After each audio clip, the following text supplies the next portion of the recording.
नमस्कार दोस्तों, स्वागत है आप सभी का आपके अपने YouTube channel never stop learning पर। तो दोस्तों, हम सभी संज्ञा पर चर्चा कर रहे हैं और पिछली वीडियो में हमने संज्ञा के भेदों पर चर्चा की थी, जिसमें कि हमने संज्ञा के दो भेद व्यक्तिवाचक और जातिवाचक पर चर्चा की थी और बाकी के भेदों को आज की इस वीडियो में हम डिस्कस करने वाले हैं।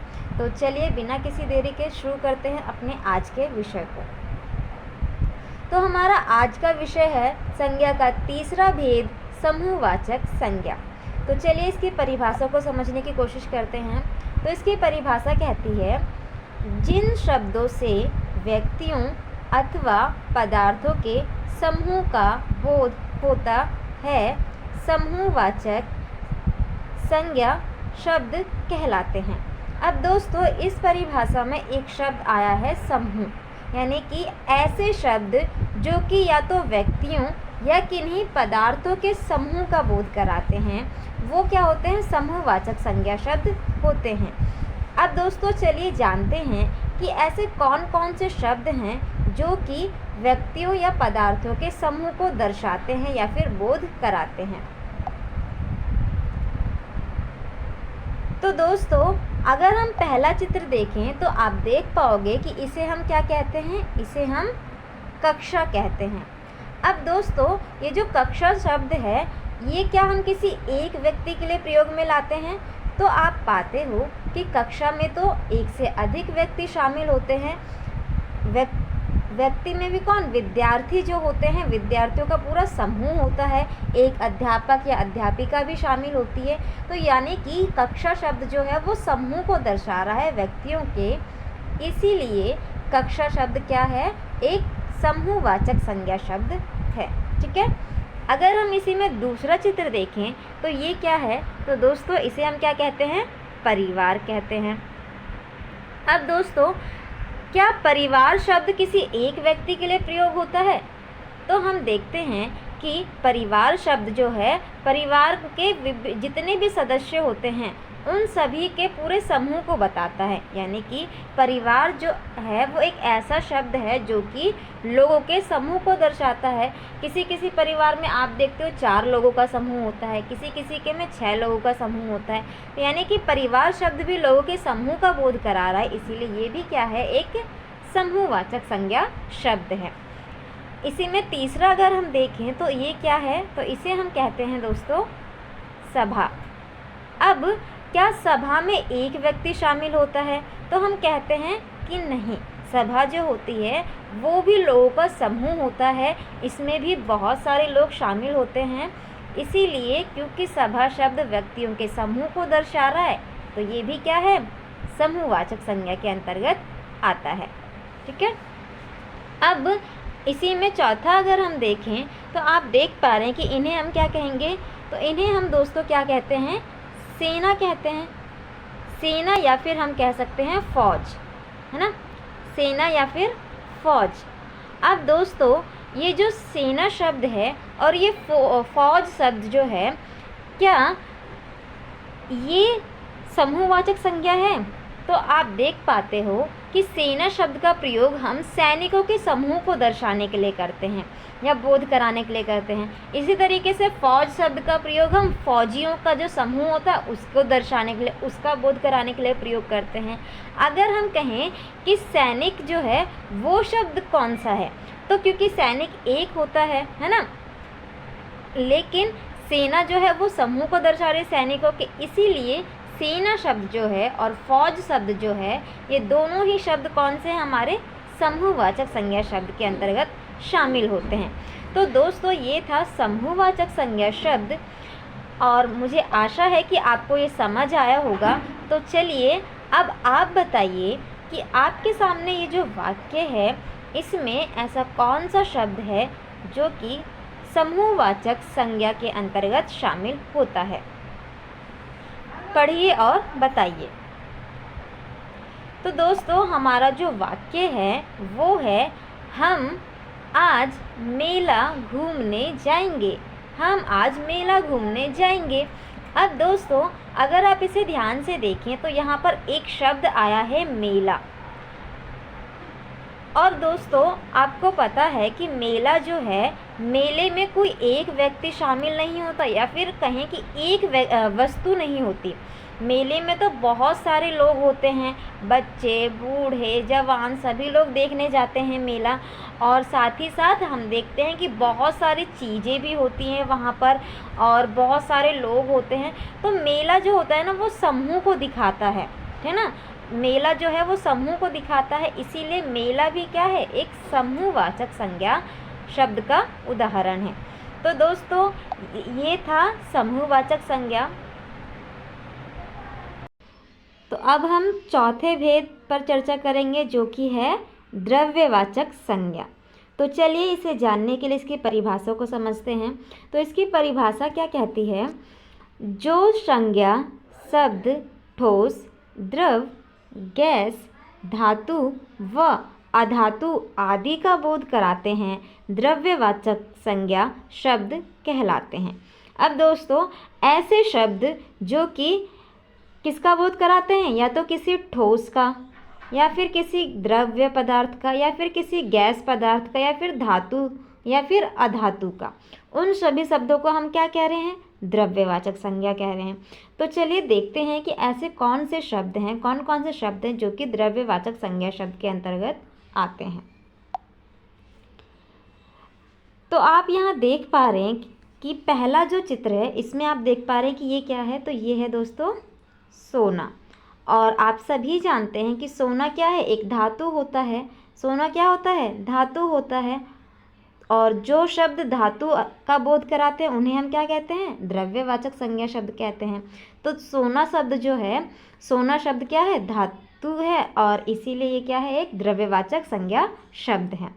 इसी में दूसरा अगर आप देखें तो दूसरा क्या है, तो ये है जल।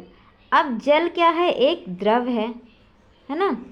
जल क्या है, द्रव है। और जो द्रव का बोध कराते हैं उन्हें भी हम क्या कहते हैं, द्रव्यवाचक संज्ञा कहते हैं। तो जल शब्द भी द्रव्यवाचक के अंतर्गत शामिल होता है। अगला हम देखें तो वो क्या है, कोयला। अब दोस्तों आप सभी जानते हैं कि जो कोयला है वो क्या है, एक अधातु है ना। कोयला क्या है, एक अधातु है, इसीलिए ये भी क्या है, ये भी क्या है, एक द्रव्यवाचक संज्ञा शब्द है। तो दोस्तों यहाँ पर हमने देखा कि सोना जो है वो एक धातु है, जल जो है वो द्रव है और कोयला क्या है, अधातु है। और क्योंकि ये शब्द जो हैं धातु, द्रव, अधातु का बोध करा रहे हैं, इसीलिए सभी क्या हैं, सभी क्या हैं दोस्तों, द्रव्यवाचक संज्ञा शब्द हैं। ठीक है, सभी क्या हैं, द्रव्यवाचक संज्ञा शब्द हैं। तो ये था हमारा द्रव्यवाचक संज्ञा और आशा करती हूँ कि आपको ये समझ आया होगा। तो चलिए कि अब आप बताइए कि यहाँ पर जो दो वाक्य दिए हैं उनमें कौन कौन से ऐसे शब्द हैं जो कि द्रव्यवाचक संज्ञा के अंतर्गत शामिल होते हैं। तो पढ़िए और बताइए। तो दोस्तों अगर हम पहला वाक्य देखें तो पहला वाक्य है, हीरे का हार काफ़ी सुंदर होता है। हीरे का हार काफ़ी सुंदर होता है। अब दोस्तों अगर आप इस वाक्य को ध्यान से देखें तो यहाँ पर एक शब्द आया है हीरे। ठीक है, और हीरा क्या है, जी हाँ, ये क्या है, ये शब्द जो है वो द्रव्यवाचक संज्ञा शब्द है। यहाँ पर हीरा क्या है, द्रव्यवाचक संज्ञा शब्द है। इसी में अगर आप दूसरा वाक्य देखें, दूसरा वाक्य दिया है, तुम्हें रोजाना दूध पीना चाहिए। तुम्हें रोजाना दूध पीना चाहिए। अब दोस्तों अगर इस वाक्य को ध्यान से देखें तो यहाँ पर एक शब्द आया है दूध, और जो कि क्या है, एक द्रव है। और जो शब्द द्रव का बोध कराते हैं उन्हें हम क्या कहते हैं, द्रव्यवाचक संज्ञा कहते हैं। तो क्योंकि ये एक द्रव है तो इस दूध शब्द क्या है, यहाँ पर द्रव्यवाचक संज्ञा शब्द के अंतर्गत शामिल होगा। तो ये थे दो वाक्य जिसमें हमने देखा कि कौन से शब्द जो हैं वो हमारे द्रव्यवाचक संज्ञा के अंतर्गत शामिल होते हैं। तो ये था द्रव्यवाचक संज्ञा। आशा करती हूँ आपको समझ आया होगा। अब हम चलते हैं आगे के भेद पर। तो दोस्तों अगला जो हमारा भेद है वो है संज्ञा का पांचवा भेद, भाववाचक संज्ञा। तो चलिए इसे समझने की कोशिश करते हैं। तो इसकी परिभाषा क्या कहती है कि जो संज्ञा शब्द किसी वस्तु या व्यक्ति के गुण, दोष, दशा व अवस्था के भावों का बोध कराते हैं, भाववाचक संज्ञा शब्द कहलाते हैं। यानी कि दोस्तों ऐसे शब्द जो कि किसी वस्तु या व्यक्ति के गुण, दोष, दशा, अवस्था आदि के भावों को बताता है, वो सब क्या होते हैं? भाववाचक संज्ञा शब्द होते हैं। तो चलिए जानते हैं कि कौन कौन से शब्द जो हैं वो भाववाचक संज्ञा के अंतर्गत शामिल होते हैं। तो दोस्तों इनको आप पहचानते होंगे, है ना। तो चलिए एक एक करके इनके नाम लिखते हैं कि ये जो भाव हैं इनको हम किन नाम से बता सकेंगे, ठीक है। तो अगर आप देखें कि पहला जो है, इस इमोजी का प्रयोग आप कब करते हो? जब आप क्या होते हो? गुस्से में होते हो। यानी कि ये किसको दर्शाता है? क्रोध को दर्शाता है ना। तो ये किसको दर्शा रहा है? क्रोध को दर्शा रहा है, ठीक है। किसको दर्शा रहा है? छोटा सा लिखते हैं, क्रोध को, ठीक है। अब अगर आप क्या करते हो, आपको किसी को देख के आप जब क्या करते हो? मुस्कुराते हो, तो मुस्कुराने पर आप इस इमोजी का उपयोग करते हो। तो ये क्या है? तो ये क्या है? आपकी मुस्कुराहट को दर्शाता है।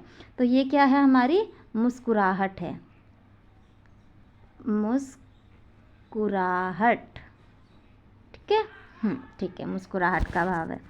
अब अगर आपको किसी पे ज़्यादा प्यार आ रहा होता है तो आप इस इमोजी का उपयोग करते हो। तो ये किसको दर्शाता है? तो ये प्यार के भाव को दर्शाता है ना। प्यार के भाव को दर्शाता है।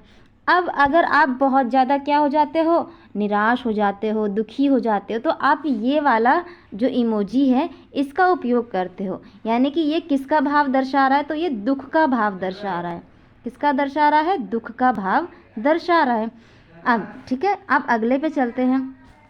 अब जब आप बहुत ज़्यादा क्या होते हो? खुश होते हो किसी की बात को सुनकर या पढ़कर, तो आप क्या दांत दिखाते हो, है ना। दांत को दिखाते हो, दांतें दिखाते हो, हंसते हो। तो ये किसको दिखा रहा है? ये कौन सा भाव है? तो ये खुशी का भाव है। यानी कि ये खुशी का भाव है ना।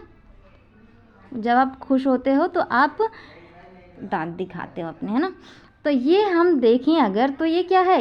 इसका हम प्रयोग क्रोध, यानी कि ये क्रोध का भाव है, मुस्कुराहट का भाव है, प्यार का भाव दिखा रहा है, दुख का भाव दिखा रहा है और ये खुशी का भाव दिखा रहा है। तो दोस्तों ये सभी शब्द जो कि हम देख रहे हैं क्या है? भाव है हमारे, है ना। भाव होते हैं। क्रोध जो है वो भी भाव है, मुस्कुराहट भी भाव है, प्यार भी भाव है, दुख भी भाव है और खुशी भी क्या है? भाव है। तो दोस्तों ये सभी जो शब्द हैं, क्योंकि ये भाव को दर्शा रहे हैं, इसीलिए ये किसके अंतर्गत शामिल होते हैं? भाववाचक संज्ञा के अंतर्गत शामिल होते हैं। तो दोस्तों ये था भाववाचक संज्ञा, और ये तो हमने इसकी परिभाषा को देख के समझा। लेकिन अगर हम इससे भी साधारण शब्दों में कहें कि भाववाचक संज्ञा है क्या, तो दोस्तों आप ये समझिए कि ऐसे शब्द या ऐसी चीज़ें जिनको हम सिर्फ महसूस कर सकते हैं, उनको हम सिर्फ महसूस कर सकते हैं, ना ही तो देख सकते हैं और ना ही छू सकते हैं, तो वो सभी शब्द जो होते हैं वो हमारे कौन से हो जाते हैं? वो हमारे भाववाचक संज्ञा शब्द के अंतर्गत शामिल होते हैं। अब आप कहोगे कि हम तो इसे देख सकते हैं और हम इसे भी देख सकते हैं, हम इसे भी देख सकते हैं, है ना। तो दोस्तों आप इन्हें नहीं देख सकते, यानी कि आप इन जो शब्द हैं, जैसे कि ये गुस्सा है, आप गुस्से को नहीं देख सकते और गुस्से को छू भी नहीं सकते, आप उसे सिर्फ महसूस कर सकते हैं। ऐसे ही आप दुखी, जो दुख का भाव है, इसे भी महसूस करते हैं, इसे भी आप छू नहीं सकते, देख नहीं सकते। आप देखते किसको है? तो आप इनके मुख को देख पाते हैं। अब देख लो, कोई भी बंदा जो होता है, कोई भी व्यक्ति जो होता है, अगर वो दुखी होता है तो आप उसको फील करते हो, उसको क्या करते हो?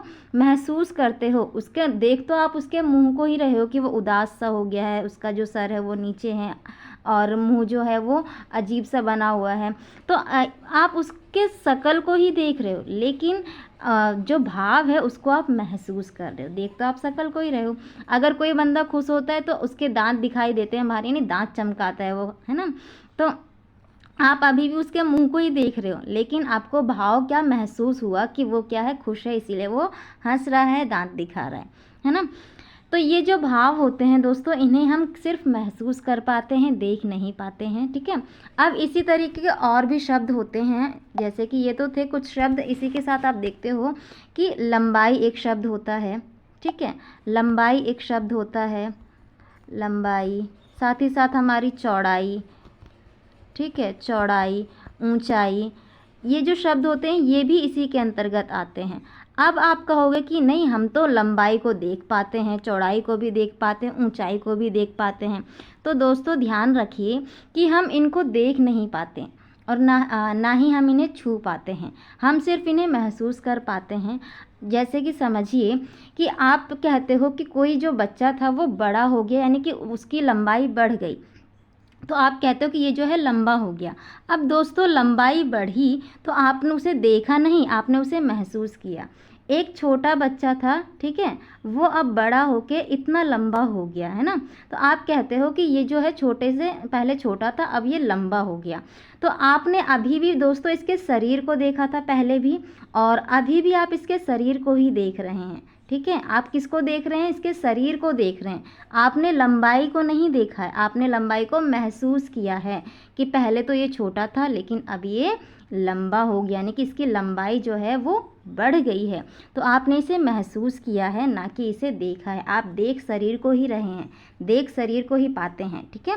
तो इसीलिए जो ये लंबाई, चौड़ाई और ऊंचाई हैं, ये सभी शब्द जो होते हैं भाववाचक संज्ञा के अंतर्गत शामिल होते हैं, क्योंकि हम इन्हें सिर्फ महसूस कर पाते हैं, देख या छू नहीं पाते।